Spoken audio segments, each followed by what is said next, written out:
ndewo na ụmụnna daalụ nke ka unu mee. Ọ maka ndị chọọ ịga Canada, ndị chọọ travel to Canada. Ịma na Canadian government fameghere ụzọ since wee na-asịsị bịaba ndị mmadụ bịaba through the entry akpọrọ express entry. Mgbe mbụ fa na-achọbụ sọ ndị bụ graduate, mana kịta fa na-achọ onwe job fa na-eselect si n'ọnya onye mee apply fọm ya dịkwa online since ndị ihe a na-emekwelie ndị mmadụ apply ndị agent. Mana ịmala eme ihe online, ị ga-emenwuli onwe ya online ma use na agent. You can apply online by yourself without using agent.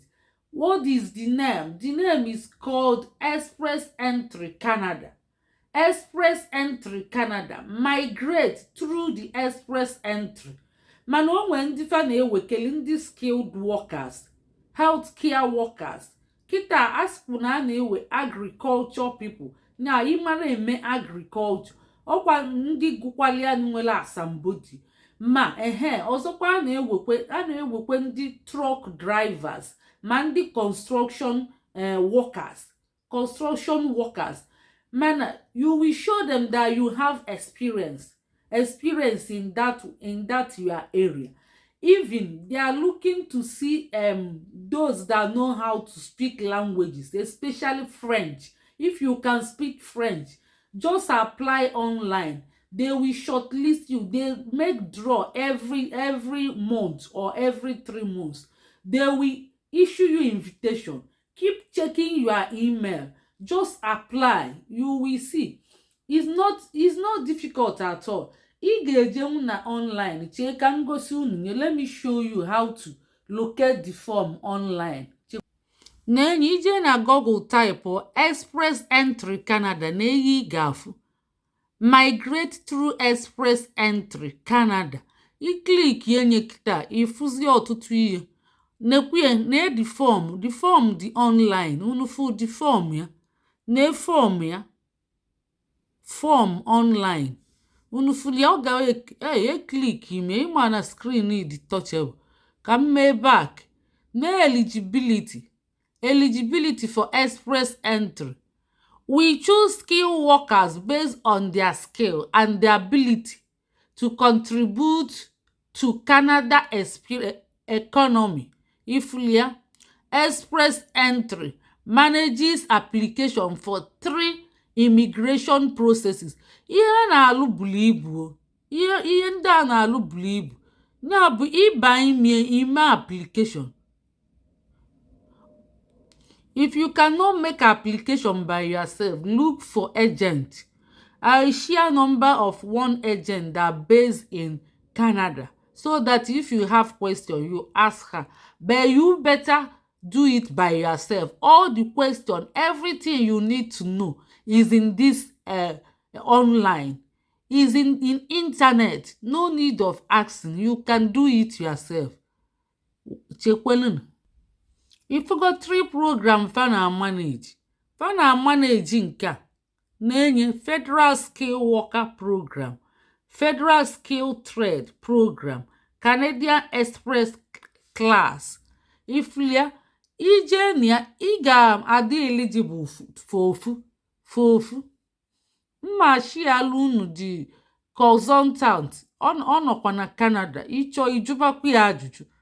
Onye abịa na jum unu afugie unu fulia. Ọkwa unu fulia ndị be anyị.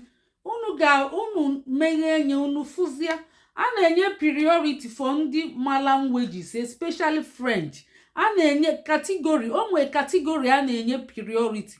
Asịkwu na fa na lack according to what they lack, what they need, not all job. Ọ bụrụ na ị bụ carer, tinye certificate gị, tinye work experience gị. Ọ bụrụ na ị bụ driver, especially truck drivers, itinye experience gị. Ọ bụrụ na ị bụ construction worker, itinye experience gị. Ndị bụ engineer, ndị bụ nurse, ndị bụ doctors, ọ bụ fa ka a na-akpọ n'ihe a. Ọ bụrụ na a na-enyefa priority, itinyekwere ị ga-eso na ndị a ga-eselect, enye gị invitation, ịkwado gị na ụmụaka gị, unu niile agaba, maka na ọ bụ ihe a chọ. ọzọkwa bụ inweta Canadian visiting visa. Inweta onye iluo ị ga-convert nkwu ya to work visa. Iluo iche ọlụ maka Canada bụ nnukwu obodo na-achọ mmadụ. Fa bụ ana fa bụ snow fa na-achọ mmadụ. Fa chọkwala ndị construction ndị ga-abịakwanye aka na-alụfe ihe. So ụmụnne unu mee unu tinye na unu nwere experience ihe ahụ. Idechie CV gị debe, itinye upload chefa ncha. Kabarụ kwuo na ị nwere experience ọtụtụ bido n'afọ 3. Unu anụgo ma ndị dọkịta ma ndị nọọsụ. Unu bido tinyebe application. Unu afụgo ka nsi gosi unu. Ije na Google type Express Entry Program Canada. Express Entry Program Canada. Unu nulia ụmụnne ngwanụ ọ ya adị mgbe ọzọ. Ọ ya adị mgbe ọzọ. Mma shiakwala unu consultant obi na Canada. Ịchọ iju ajụjụ ma email ya iju onye mana o nwere ihe ị na-ajụ ya, ihe niile dị na ya. Ịchọ iju mmadụ ajụjụ onye gị link, ị ga-eje bụ ụzọ gụ link ahụ gudu enye agudu gụọ ma nke ajụ gị ma nke ajụra gị ma nke gbasara gị ma nke agbasara gị. Online iklik enyi all dot iklik enyi ịgụọ ya gụọ the link niile dị ebe ahụ. Ịgụchicha anya jọtụcha anya akwụkwọ ịgụghalị anya ịgụọ ya ugboro 3.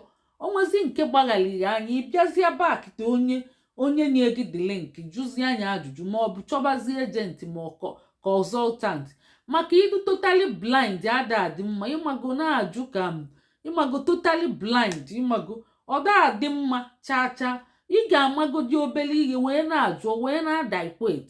Mana ọ bụrụ na ị mara obele ihe na-ajụ ọ na-agbabụ onye ị na-ajụ ya ume. Ọ nara adịcha ma onye ahụ nwee ike fụ na ịmachakwa. Ọ bụrụ onye dị dubious obido dupube gị ma ọ bụ mebe gị ofu ihe. Ị ga-akaba arụ enye gị ihe ije chọọ research ya idebe ike na ana gụọ ya. Ịchọna ka a na-enyeche gị ihe niile. Ndị ma anya ihe sọsọ afịa mkpụrụ ozugolu gị ịbanye mee ihe ị kwesịrị ime. Ihe adị achọrọ ya link. Ihe na-achọrọ ya link ya bụ mana ọ bụ na unu chọọ link kwụzikweni na unu chọọ link. Nje weta link nye unu. Nje mee gịnị weta link nye unu. Link ya fịara arụ iweta nye unu mana afịa akpọrọ ezugolu unu. Express Entry Canada kpọm ịkụọ enter ụbanye. Ka ihe ọzọ a na-ekwukwen o nwere ihe ọzọ a na-ekwu. Egosigokwu mie unu. Chekwa ka ngosi unu nye ọzọ. Unu fụrụ ebe ndelie ihe a bụ Google mbịa dee Canada Express Entry. Ịkụọ enter na ihe ndị ị ga-enwetagasị migrate through Express Entry Canada. Iklik enye omepe work na form. Ịchọ form ka ibido filube iklik form mana ihe amanye na form ozugbo bụa mba ihe eje bulu ụzọ gụọ ebe a. Ịgụkwa na eligibility for eligibility for express entry. Ịgụọ ya ma idukwa eligible. Ịgụọ ya apply for permanent resident permit. Inwe ike iji gịnị visiting visa banye Canada. Ime apply for nka permanent residence. Imenye Canada bụ ndị na-anabata mmadụ. Ifu gị nekwe ị na-agakwa mụ nekwe nka Canada.ca ifulu nke a kịta ọkwa ofu ihe ahụ express entry round of invitation. Ya bụ inwetie a shortlist gị ma select gị enye gị invitation ịkwado gaba. Ọ bụ ihe ọpụta unu fulia a na-enye invitation mana ọ bụ ndị bụkarị ọlụ aka ya bụ ọlụ healthcare, ọlụ nkuzi, ọlụ engineering, ọlụ kategori. Onwe kategori fa focus la ọfụma. Onwe kategori fa focus ọfụma. Healthcare ma ndị care, ndị sayensị, ndị teknọlọji, ndị engineering, mathematics, carpenter, plumber, transport like truck drivers. ifugie truck drivers, agriculture, fa specialize fa na focus ndị gụcha ya plumber dị na ya, ma transport ma agriculture ifugie. So ụmụnne, unu dive into it, ifuru ya o juru ebe niile, anara achọ kedu ihe ị ga-ataipụ na Google. Ị ga-ataipụ Canada Express Entry, ọ bụ ihe ị ga-ataipụ. Ifuru ya, ihe a bụ Google ka m taipụrụ ya na ya, ọ bụ Google ka m taipụrụ. Ifu Google, ifuru ihe ndị Canada Express Entry. Ngwana ụmụnne, ka emesianụ, ndeewonu. Biko kesie ihe a, bikonu nyelu na anyị aka kesie, nye na anyị akara ịfụnanya, nye na anyị akara ịfụnanya. Onwe ajụjụ inwe ị na-ajụ, ịjụ onye na comment section a, anyị pụta, anyị gazi anyị na-azakwa ya ebe ahụ. Ideelu m ihe na inbox, ọ bụrụ na ideelu m ihe na inbox, ị ga-enwe ndidi ma ọ na WhatsApp. Anyị na-ewetela unu information, anyị asịra ka anyị mebele unu, mana anyị mana ihe na-aga aga ị ga-emenwulu onwe gị, ma ọ bụ iche onye ga-emenwulu gị. Ideelu m ihe na inbox, ị ga-enwe ezigbo ndidi, maka na ọ na-afịa arụ wee reply to onye ọbụla. Mmadụ nọ na ya dịka aja, nya ọ dịka Katọlik ndị bata inbox na WhatsApp, nya ide ihe na ya, ị ga-enwe ezigbote ndidi.